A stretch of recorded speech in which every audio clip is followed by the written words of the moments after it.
Kita mendakwa orang dengan pasal pembunuhan atau pasal penganiayaan yang menyebabkan kematian, tapi kok ketika ada orang lain mengatakan itu ada penyiksaan dan loh, kok malah kita nggak suka?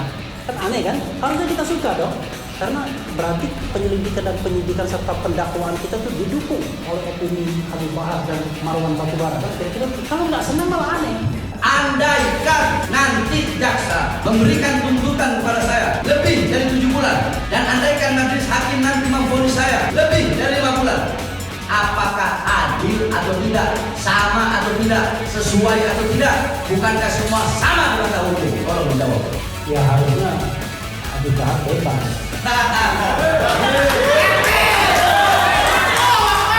Jadi kalau 5 bulan saja itu namanya rugi masih.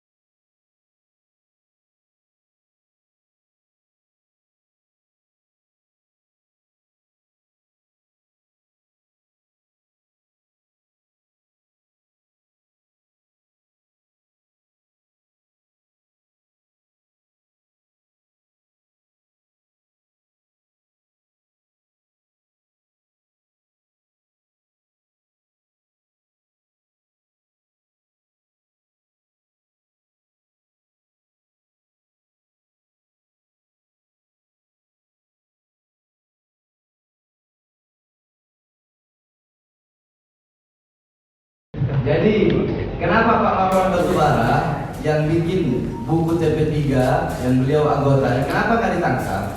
Kenapa nggak ditahan? Karena mungkin beliau tidak pernah mengkritik kebijakan-kebijakan dan kezaliman pemerintah. Mungkin begitu. Baik, pertanyaan selanjutnya. Makanya nggak ditangkap, makanya saya ditahan, saya bicara. Pertanyaan selanjutnya, saudara saksi ahli. Iya. Berarti intinya dari semua tadi pasal 14 ayat 1 yang disangkakan kepada saya itu bahwasanya itu adalah yakni tidak menyebabkan keonaran fisik, harus ada hak jawab, dan itu pun terjadi di mana-mana banyak, yakni tidak bisa diinikan.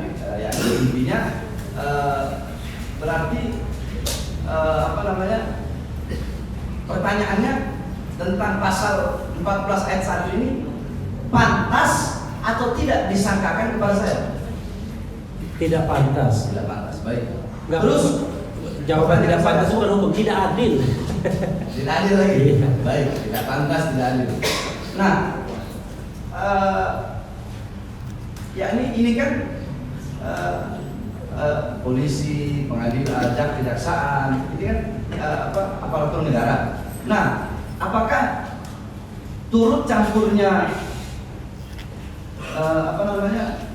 negara dalam hal ini, ya dalam hal ini maksudnya dalam kasus saya ini melalui pemidanaan saya ini, berarti negara mempelopori atau mendukung teori spiral kekuasaan dengan represi terhadap saya dengan kasus ini. Iya. Iya kan jawabannya. Jadi gini, ini kan ada paradoks ya. Paradoksnya begini,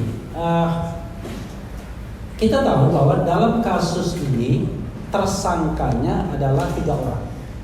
Jadi ada Elwira yang meninggal kecelakaan motor tunggal bulan Januari, kemudian ada Yusmin Ohorela, dan kemudian satunya lagi adalah Fikri Ramadan. Oke, dalam situasi yang normal harusnya mereka dong yang berkeberatan, ya kan?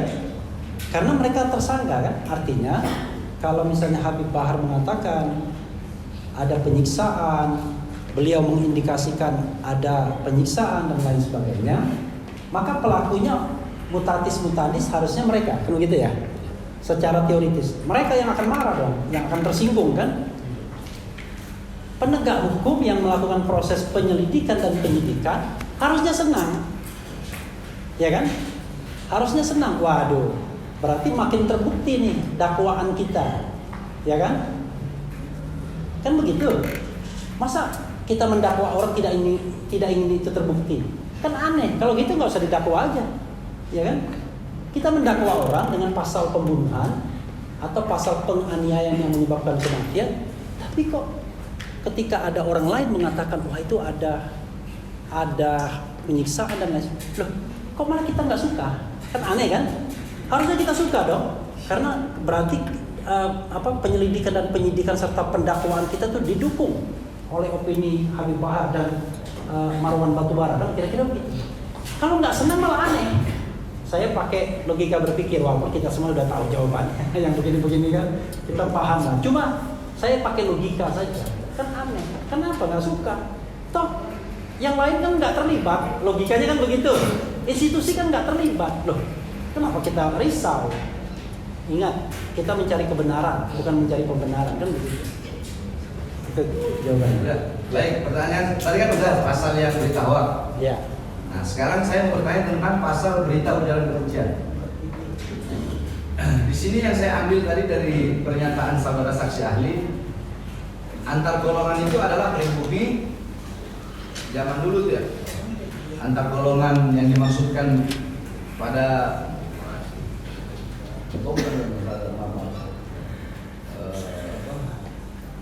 antar golongan itu pribumi Eropa dan timur Asing. Ya. Ini yang antar golongan. Dulu zaman sebelum merdeka. Nah, kalau sekarang tadi yang Anda jelaskan Polri, TNI itu tidak termasuk antar golongan. Menurut pendapat keahlian saya begitu. Tidak termasuk antar golongan. Karena dia nggak mungkin disebut golongan, karena Ya. dia adalah bagian belongs to republic. Dia milik negara. Jadi Polri itu merah putih, bukan Baik. golongan tertentu. Milik rakyat. Jadi ibarat kata, bukan ibarat, rakyat Indonesia itu adalah ibu kandung daripada ibu kandungnya polisi dan TNI. Ya. Nah, terus ujaran kebencian, sara. Di dalam ceramah saya itu, seingat saya berkata 6 laskar beliau dibantai, disiksa, beliau dipenjara di. Saya tidak menyebutkan siapa yang memenjara. 6 laskar itu saya tidak menyebutkan siapa yang menyiksanya. Saya tidak menyebutkan institusi manapun, baik per individu atau per institusi. Saya tidak sebut dalam ceramah saya. Saya tidak sebutkan. Apakah itu termasuk daripada ujaran kebencian ini? Saya tidak menyebutkan. Iya, jadi begini. Kita kalau lihat pasal itu harus ada satu kesatuan. Jadi ada unsur barang siapa ya, setiap orang, kemudian menyebarkan, ya kan? Ada perbuatan untuk menyebarkan, kemudian ada apa yang disebarkan yaitu ujaran kebencian, dan kepada siapa ujaran kebencian itu ditujukan, kepada individu atau kelompok, dan basisnya sara.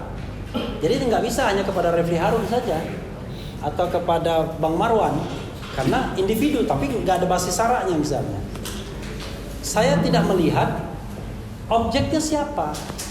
Pertama pertanyaannya, kalau kita tanyakan siapa subjeknya, Habib Bahar, oke?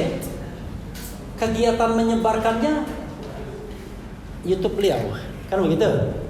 Yang menyebarkannya kan YouTube beliau. Ujaran kebenciannya nggak tahu saya, terserah nggak tahu. Apa yang dikonstruksikan sebagai ujaran kebencian nggak tahu. Lalu kepada siapa ujaran kebencian yang saya tidak tahu itu ditujukan, nggak tahu juga saya. Individunya siapa, kelompoknya siapa nggak tahu saya. Lalu apa argumentasi saranya nggak tahu juga saya. Maka paling tidak dari unsur itu saya tidak tahu ujaran kebenciannya apa, kepada siapa, dan basis saranya apa. 3. Yang saya tahu cuma 2. Subjeknya beliau, yang menyebarkan beliau. Jadi unsurnya lebih banyak tidak lengkapnya dibandingkan lengkap. Itu yang saya pahami. Baik, berarti pasal ujaran kebencian itu pantas atau tidak didakwakan kepada saya? Tidak pantas. Tidak pantas. Ya. Adil atau tidak? Tidak adil. Benar apa tidak? Tidak benar. Baik. Tapi saya bukan terdakwa. Iya. Iya. Saya kan emang begini. bicaranya mau mas apa aja begini. Baik, terakhir pertanyaan saya untuk saksi ya.